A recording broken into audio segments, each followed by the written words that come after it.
Olá, boa tarde. Está começando o Jornal da Alerj, primeira edição, ao vivo, direto do plenário. Minha convidada de hoje é a deputada Renata Souza. Boa tarde, deputada. Muito obrigada pela sua presença aqui no Jornal da Alerj. Boa tarde, o prazer é todo meu. Deputada, daqui a pouquinho vai ser analisado, mais uma vez, o projeto de resolução da senhora, da bancada do PSOL, junto com o deputado Luiz Paulo. Ganhou também, no decorrer do percurso, né, a assinatura da deputada enfermeira Rejane, deputado Mink, deputado Valdec, não é isso? Exatamente.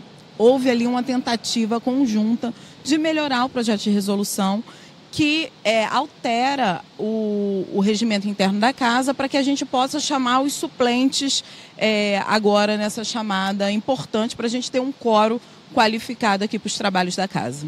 Vamos tentar explicar para quem está assistindo, gente. O regimento interno atual da Casa prevê um prazo de 60 dias após a posse dos deputados, que acontece sempre no dia 1º de fevereiro, né, do início das legislaturas. E aí, depois do dia 1º de fevereiro, os deputados têm 60 dias para se apresentar para a posse. Caso isso não aconteça, eles perdem o mandato. A ideia é alterar esse regimento interno para prever a chamada de suplentes, né?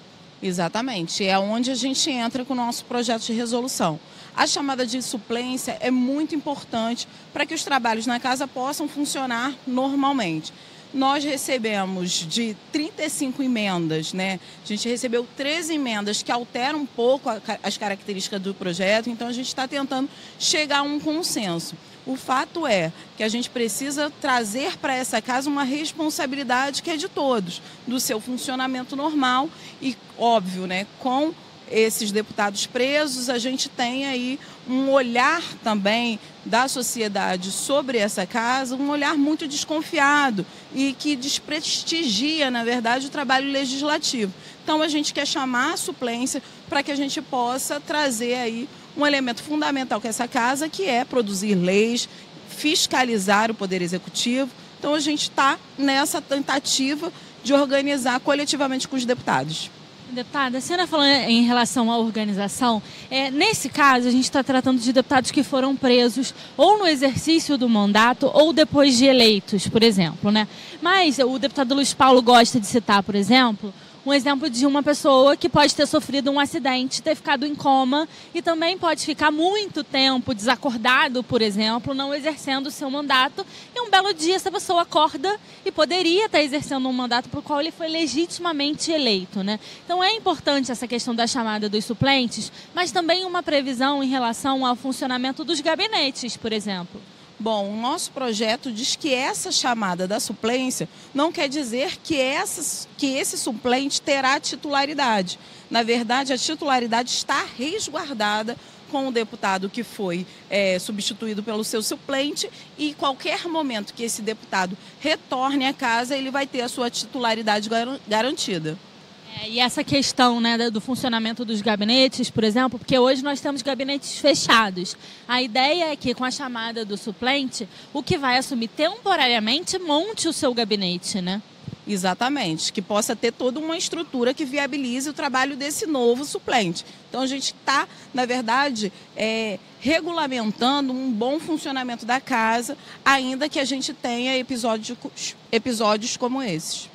Deputada, e para as pessoas entenderem que estão em casa, que estão assistindo a gente entenderem, que esse é um projeto que tem uma tramitação diferente de um projeto de lei comum, que vem à pauta 2 vezes, pode receber emenda, sair, voltar. Esse é um projeto diferenciado, né? Como altera o regimento interno, ele vem na primeira discussão, aí fica na pauta 3 dias para os deputados apresentarem emenda, volta em segunda, mais 3 dias para apresentação de emendas. Agora a gente está num segundo momento em que ele vem na pauta mais uma vez para 3 dias para apresentação de emendas e depois tem a discussão para depois receber mais emendas e aí discutir e votar, né?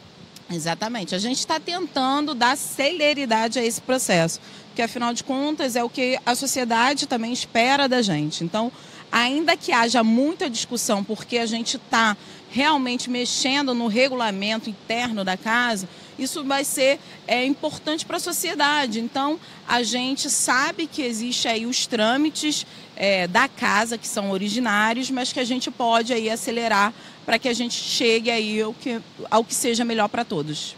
Tada, quero agradecer muito mais uma vez a sua participação aqui no Jornal da Alerj. Boa tarde. Boa tarde, muito obrigada. Como eu expliquei, esse projeto está num segundo momento para a apresentação de emendas dos deputados. Isso quer dizer que, além de hoje, ele volta à pauta mais 2 dias para um primeiro momento de recebimento de emendas.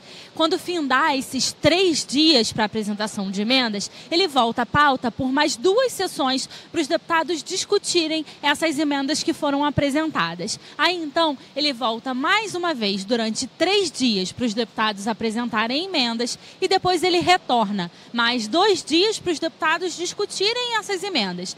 Nesse segundo dia de discussão, os deputados já votam a proposição assim emendada. Ainda na pauta, um projeto do deputado Márcio Pacheco que determina que o Estado tem um banco de próteses. Essa proposta está em primeira discussão e, se for aprovada, retorna ao plenário para mais uma votação. Você acompanha ao vivo aqui pela TV Alerj a partir das 3 da tarde a votação desses e de outros projetos.